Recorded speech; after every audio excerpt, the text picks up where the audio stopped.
गुरुवार को झांसी पहुंचे उत्तर प्रदेश के उप मुख्यमंत्री व स्वास्थ्य मंत्री बृजेश पाठक, जहां उन्होंने गुरसराय स्थित सामुदायिक स्वास्थ्य केंद्र का किया औचक निरीक्षण। इस दौरान उन्हें अस्पताल में मिली कई कमियां, जिस पर उन्होंने अधिकारियों को लगाई कड़ी फटकार। निरीक्षण के दौरान डिप्टी सीएम ने ओपीडी, दवा वितरण कक्ष, इंजेक्शन कक्ष और एक्सरे सहित विभिन्न विभागों का लिया जायजा। उन्होंने विशेष रूप से साफ सफाई व्यवस्था पर दिया ध्यान। दवा वितरण कक्ष से जुड़े बाथरूम में गंदगी पाए जाने पर उन्होंने गहरी नाराजगी की व्यक्त और मुख्य चिकित्सा अधिकारी तथा स्वास्थ्य केंद्र अधीक्षक को लगाई फटकार।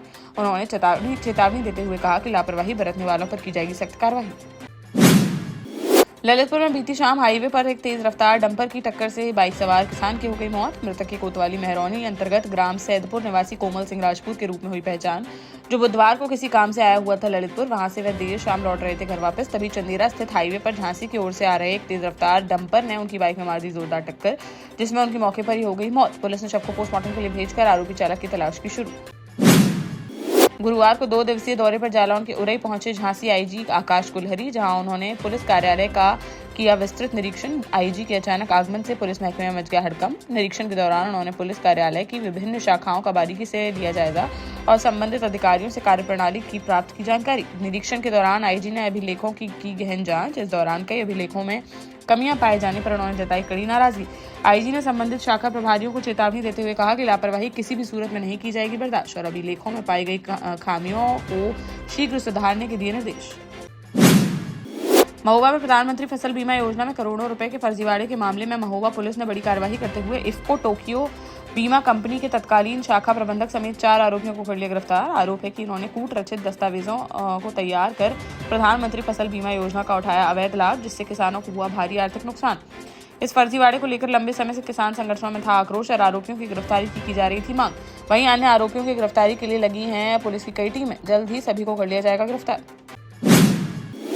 झांसी में गुरुवार को रेपिस्ट पिता को पॉक्सो कोर्ट ने 20 साल के कठोर कारावास की सुनाई सजा। 3 नवंबर 2022 को पीड़िता की मां ने सकरार थाने में दी थी तहरीर, जिसमें उसने बताया था कि वह मजदूरी करने गई थी खेत, जबकि उसकी 11 वर्षीय बेटी घर पर थी अकेली। तभी घर पर आया पति, उसने घर की कुंडी कर दी बंद, फिर अपनी मासूम बेटी के साथ जबरन रेप की वारदात को दे डाला अंजाम और किसी को बताने पर जान से मारने की दी थी धमकी। पुलिस ने आरोपी को गिरफ्तार कर भेज दिया था जेल। तमाम सबूतों के आधार पर कोर्ट ने गुरुवार को आरोपी पिता को 20 साल के कारावास की सुनाई सजा, साथ ही 1,05,000 रुपए के जुर्माने से किया गया दंडित। पीड़िता को दी जाएगी जुर्माने की यह पूरी रकम। टीकमगढ़ जिले के बड़ा गांव थाना क्षेत्र के ककरवाहा गांव में करंट लगने से एक युवक की हो गई दर्दनाक मौत, जबकि दूसरा युवक गंभीर रूप से हो गया घायल। जानकारी के अनुसार 35 वर्षीय राहुल जैन और 25 वर्षीय रोहित कुशवाहा एक दुकान के टीन शेड पर चढ़कर लगा रहे थे साइन बोर्ड। इसी दौरान अचानक ऊपर से गुजर रही 11 kV विद्युत लाइन से हो गया उनका संपर्क, जिसकी चपेट में आने से दोनों युवकों को लगा जोरदार करंट और वह झुलसकर गंभीर रूप से हो गए घायल। आसपास के लोगों ने सूझबूझ दिखाते हुए तत्काल बिजली आपूर्ति कराई बंद और दोनों युवकों को पहुंचाया गया CHC, जहां प्राथमिक उपचार के बाद उन्हें जिला अस्पताल के लिए कर दिया गया रेफर। यहां जांच के बाद डॉक्टरों ने राहुल जैन को कर दिया मृत घोषित, जबकि रोहित की हालत भी बनी हुई है गंभीर। शव को पोस्टमार्टम के लिए भेजकर मामले की जांच में जुटी पुलिस। ललितपुर कोतवाली सदर क्षेत्र के ग्राम देवरी में सीआर के हमले से 4 लोग हो गए घायल। खेत में काम कर रही 3 महिला किसानों सहित 4 लोगों पर सीआर ने बोल दिया हमला, जिसमें सभी घायलों को इलाज के लिए जिला मेडिकल कॉलेज में कराया गया है भर्ती। जानकारी के अनुसार 45 वर्षीय भावनी बाई बीती शाम अपने खेत में कर रही थी सिंचाई। इसी दौरान सीआर ने उन पर कर दिया अटैक। शोर मचाने पर खेतों में काम कर रहे किसानों ने पत्थर फेंक कर सीआर को भगाने का किया प्रयास, तो उसने उन पर भी कर दिया हमला। इस घटना के बाद गाँव में बना हुआ है भय का माहौल। जालौन के सिरसा कलार थाना क्षेत्र के ग्राम भगौरा में एक मामूली विवाद के चलते किसान हरेंद्र भूषण दोहरे की पीट कर दी गई हत्या। जानकारी के अनुसार 9 दिसंबर की रात की है यह घटना, जब अपने खेत पर सिंचाई कर रहे थे हरेंद्र भूषण दोहरे। वहीं भोजन करने के दौरान गांव निवासी सोहन लाल का कुत्ता आ गया वहां। किसान ने कुत्ते को भगाने के लिए फेंका पत्थर, जिससे सोहनलाल हो गया नाराज। उसने आवेश में आकर हरेंद्र पर लाठी डंडों से कर दिया हमला, जिससे वह गंभीर रूप से हो गए घायल। परिजनों द्वारा सुबह उन्हें ले जाया गया अस्पताल, जहां डॉक्टरों ने प्राथमिक उपचार के बाद झांसी मेडिकल कॉलेज के लिए कर दिया रेफर। यहां इलाज के दौरान बुधवार को उनकी हो गई मौत। पुलिस ने सोहनलाल व उसके साथी को गिरफ्तार कर न्यायालय में पेश करते हुए भेजा जेल। दमोह जिले के पटेरा ब्लॉक के बेलखाड़ी गांव में बीती रात दूषित खाना खाने से 14 ग्रामीण पड़ गए बीमार। सभी को तत्काल ले जाया गया पटेरा स्वास्थ्य केंद्र, जहां से उन्हें जिला अस्पताल के लिए कर दिया गया रेफर। जानकारी के अनुसार ग्रामीणों ने रात में खाई थी कोदो की रोटी और चने की भाजी, जिसको खाने के कुछ देर बाद ही उन्हें आने लगे चक्कर और उल्टियां हो गई शुरू। एक के बाद एक परिवार के 14 लोग पड़ गए बीमार। सभी को जिला अस्पताल दमोह कर दिया गया रेफर। फिलहाल अब सभी मरीजों की हालत में हो रहा है सुधार।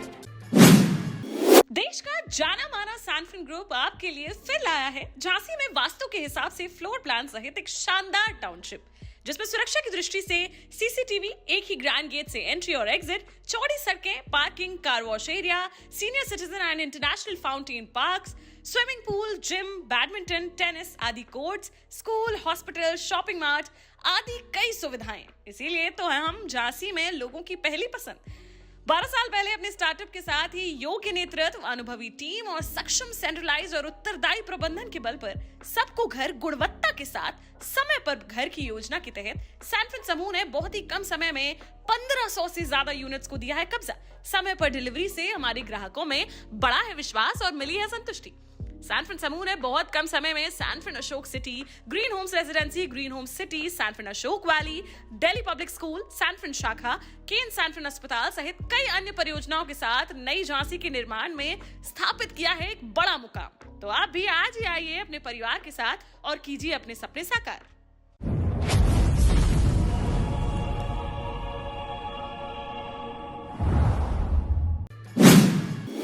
झांसी में एक नाबालिग किशोरी अपनी मां को नींद की गोलियां खिलाकर अपने प्रेमी संग हो गई फरार। जानकारी के अनुसार टोडी फतेहपुर क्षेत्र के एक गांव की यह घटना, जहां कक्षा 8 में पढ़ने वाली 15 वर्षीय किशोरी का पड़ोस के ही एक नाबालिग लड़के से हो गया था प्रेम संबंध, जिस पर किशोरी ने अपनी मां के खाने में मिला दी नींद की गोली और मां के सो जाने के बाद वह प्रेमी के साथ भाग निकली घर से और दोनों चले गए पुणे।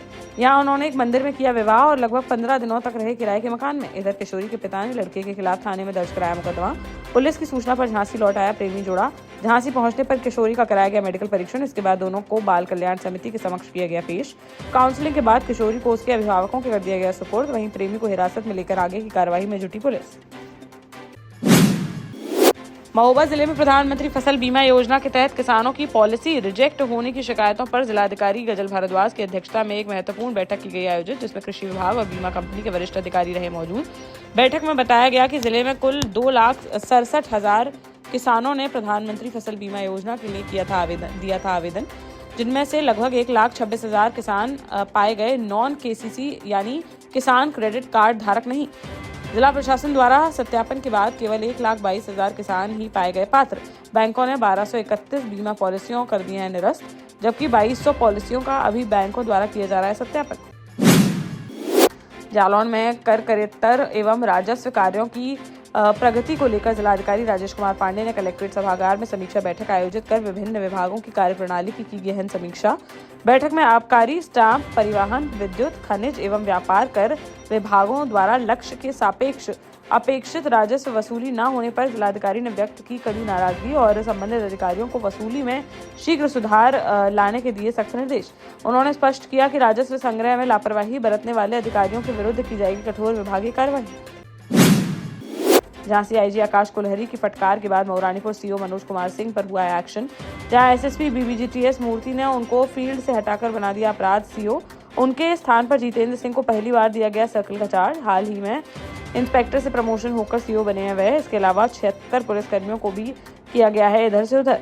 बता दें कि बीते 11 दिसंबर को मऊरानीपुर थाने का निरीक्षण करने पहुंचे थे आईजी आकाश कुलहरी, जहां मिशन शक्ति की जानकारी न होने पर प्रभारी समेत 3 को कर दिया गया था सस्पेंड। वहीं मिशन शक्ति का पर्यवेक्षण ठीक तरीके से न करने पर आईजी ने सीओ की भी लगाई थी फटकार। साथ ही एसएसपी तक पहुंची थी उनकी कई शिकायतें, जिसके बाद एसएसपी ने बीती रात उनका कर दिया तबादला। टीकमगढ़ में कुंडेश्वर रोड स्थित शासकीय एक्सीलेंस स्कूल के पास गुरुवार को एक स्कूली छात्र से मारपीट का मामला आया सामने, जहां स्कूल के बाहर मुख्य सड़क पर करीब आधा दर्जन नकाबपोश युवकों ने नाबालिग के साथ सरेआम की मारपीट। इस घटना का वीडियो भी आया है सामने, जिसमें आरोपी मारपीट के बाद भागते हुए दे रहे हैं दिखाई। आरोपी वीडियो में चेहरे पर तौलिया बांधे आ रहे हैं नजर। वायरल वीडियो को संज्ञान में लेते हुए मामले की जांच पड़ताल में जुटी पुलिस। सागर जिले के नरियावली थाना क्षेत्र के ग्राम चांदामऊ में हुए अग्निकांड को लेकर क्षेत्र में है भारी आक्रोश। इस घटना में 2 युवकों की हो गई मौत, जबकि एक युवती गंभीर रूप से झुलसकर है घायल। मामले को लेकर विश्व हिंदू परिषद, बजरंग दल समेत कई संगठनों ने खुरई एसडीएम को मुख्यमंत्री के नाम ज्ञापन देकर दोषियों पर सख्त कार्रवाई की उठाई है मांग, जिसमें बताया गया है कि एक युवती को लगातार किया जा रहा था परेशान। जब परिजनों ने इसका किया विरोध तो 4 दिसंबर की रात आरोपियों ने अपने साथियों के साथ मिलकर पीड़ित परिवार के घर को बाहर से कुंडी लगाकर लगा दिया आग। घर में फंसे 2 युवकों की जिंदा जलकर हो गई दर्दनाक मौत, जबकि युवती गंभीर रूप से घायल। झांसी में सिरफिरे युवक ने पड़ोसी से विवाद में तोड़ दी गैस पाइपलाइन, जिससे पूरे इलाके में गैस का तेजी से होने लगा रिसाव। आसपास के लोगों को लगी इसकी भनक तो मोहल्ले में मच गई भगदड़। सभी लोग जान बचाने के लिए पहुंचे सुरक्षित स्थान पर। इधर पुलिस और गैस की सप्लाई करने वाली कंपनी को दी गई सूचना कोई अनहोनी ना हो, इसलिए पुलिस ने तुरंत इलाके की बिजली करा दी बंद। लगभग 30 मिनट की कोशिश के बाद गैस का रिसाव किया जा सका बंद, तब जाकर सभी ने ली राहत की सांस। सीपी बाजार थाना क्षेत्र के केकेपुरी कॉलोनी की है घटना।